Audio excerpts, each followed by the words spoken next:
Hi అండి, అందరూ ఎలా ఉన్నారు? బాగున్నారా? నేను మీ దివ్య. Welcome back to our channel. మీలో ఎంతమందికి నేతి సున్నుండలు అంటే ఇష్టం చెప్పండి. నాకైతే చాలా ఇష్టం. ఇవైతే నేను కడుపుతో ఉన్నప్పుడు మా అమ్మ చేసింది. మా పిల్లకి అంటే మా చిన్న పాపకి 20 డేస్లో ఇంకా మా చిన్న పాప పుడుతుంది అనిపించుకుని అప్పుడు అడిగితే చేసిందనమాట. మా దగ్గర ముందే సున్నిపిండి అనేది ఉందన్నమాట. సో అందుకే 1 కిలో బెల్లం వేసి ఇట్లా కలుపుతుంది. మధ్య మధ్యలో ఏమన్నా బెల్లం గట్టిగా ఉందా లేదా అనేసి పిండిలో కలిపేస్తుంది. ఇప్పుడు దాంట్లోకి నెయ్యి వేసుకుని ఒకసారి బాగా కలుపుకోవాలండి.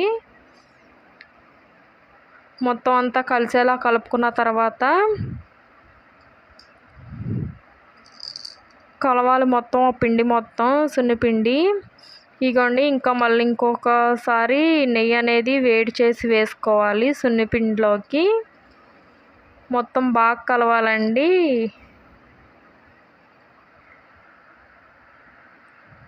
ఇంకా నెయ్యి అనేది తక్కువైంది. ఇక్కడైతే నెయ్యి వేసిన క్లిప్ అయితే మిస్ అయిందండి. మేమైతే ఇంకొంచెం నెయ్యి అయితే వేసాము.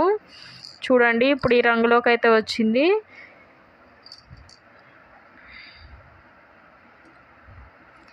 మొత్తం కొలత తీసుకుని నేనైతే బెల్లం గురించి చెప్పానండి. మొత్తం లెక్కేసి 1 కిలో బెల్లం అండి. మాకు తీపి ఎక్కువ ఇష్టం. మీకు కొంచెం తీపి తక్కువ కావాలంటే మీరు తగ్గించుకోవచ్చు. ఇప్పుడు దీన్ని ఉండలుగా అయితే చుట్టుకోవాలండి. తొందరగా అయితే చుట్టుకోవాలి, లేదంటే ఆరిపోతే ఉండలు అనేవి సరిగ్గా రావు. కొంతమందికి ఇట్లా ఉండలు చుట్టుకుని తినడం అంటే ఇష్టం, లేదంటే ఉండలు చుట్టకుండా అట్లా ప్లెయిన్గా తినేయటం అంటే ఇష్టం. సున్నుండలు అనేవి అంత బాగుంటాయి అన్నమాట, నేతి సున్నుండలు. నాకు ఇదొక మెమొరీ అండి. దీంతో ఒక చిన్న ఇన్సిడెంట్ కూడా షేర్ చేసుకుంటా. అదే టైంలో మా అక్క వాళ్ళు కూడా అప్పుడు వెళ్ళారండి. అయితే పిల్లలకి చేసి పెడతాననేసి అంది.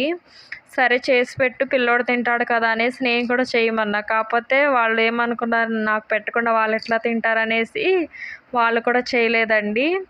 ఇప్పుడు నేను వెళ్ళినాక చేసాం. ఇప్పుడు మా అక్కకి దాంట్లో కొన్ని తీసుకెళ్ళి ఇచ్చింది. అట్లాగే నాకు తింటాకి పెట్టింది. నేను నిజంగా తిన్నా. దాంట్లో 2 3 తిన్నా. ఇంకా తినగానే మొహం కొట్టేసింది. ఇంకా దాని జోలికి కూడా వెళ్ళలేదు. కాకపోతే టేస్ట్ చాలా బాగుంది సున్నుండల టేస్టు. మా పిల్ల కూడా తింది. ఇప్పుడు దీన్ని ఎయిర్ టైట్ బాక్స్లో అయితే స్టోర్ చేసుకోవాలండి. నేనైతే ఇక్కడ స్టీల్ బాక్స్లో పెడుతున్నా. ఈ రెసిపీ కనుక మీకు నచ్చినట్లయితే please like, share, subscribe for my YouTube channel.